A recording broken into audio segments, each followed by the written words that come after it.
xisbiga maxaafidka ee kulmiye iyo taageerayaashiisa ayaa maalintii shanaad ee ololaha xisbigooda magaala madaxda gobolka Sanaag ee Ceergabo ku soo bandhigay awoodooda taageero ay ku dhexleeyihiin bulshada degmadaasi waxaana taageerayaashu subaxnimadii hore ee saaka socod iyo gaadiid ku soo mareen wadooyinka magaalada Ceergabo iyagoo aakhirkiina isugu soo biyashubtay beerta xurriyadda ee magaaladaasi waxaana taageerayaasha isu soo baxoodan kala qayb galay wasiir dowlaha wasaaradda ganacsiga Soomaaliland barasaabka gobolka Sanaag gudida kaambeynka xisbiga kulmiye siyaasiyiin xildhibaano iyo mas'uuliyiin kale oo aad u tiro badan ugu horreeyna waxa halkaasi ka hadlay gudoomiyaha xisbiga kulmiye ee gobolka Sanaag Yuusuf Xasan Faarax xildhibaano iyo mas'uuliyiin kale maalintii dhaweyn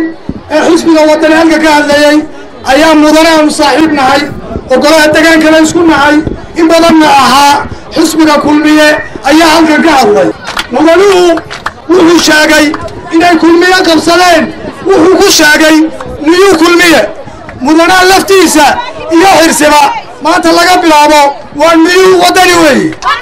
bal annagu waanu ilaalinaynaa wadana waanalo ku yiqiinay maantana diyaar baanu u nahay 84 baa nala kaga helay 84kii oo siday soo hadla loogaa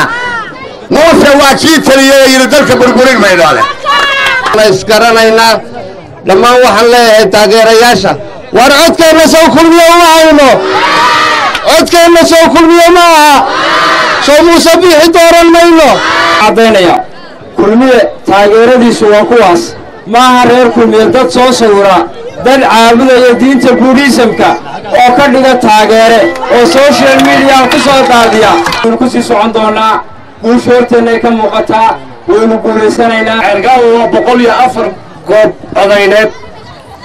ninkii laga waayo iyo xisbigii laga waayo waynu arki doonaa balanteedu waa 13ka bisha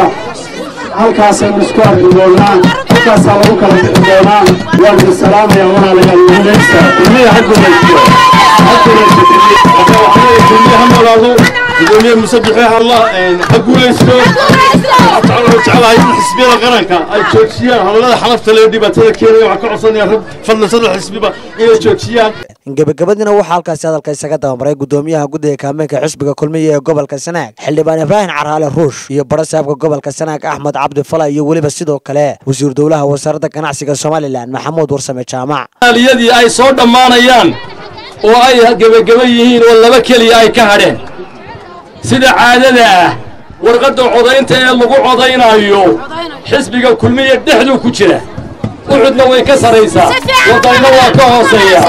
halkaa dhexe ayaa calaamadda la hubsanaysaan halkaa dhexe ee muuse biixi ama kulmiye hortiisa ayaa calaamad yaroo isku tallaaba ama saxa ah ku dhufanaysaan si aanay idinka khadamin taa iyadana ka maqani ka joogaha gaadhsiiyo waxqabadka xagga diinta culimada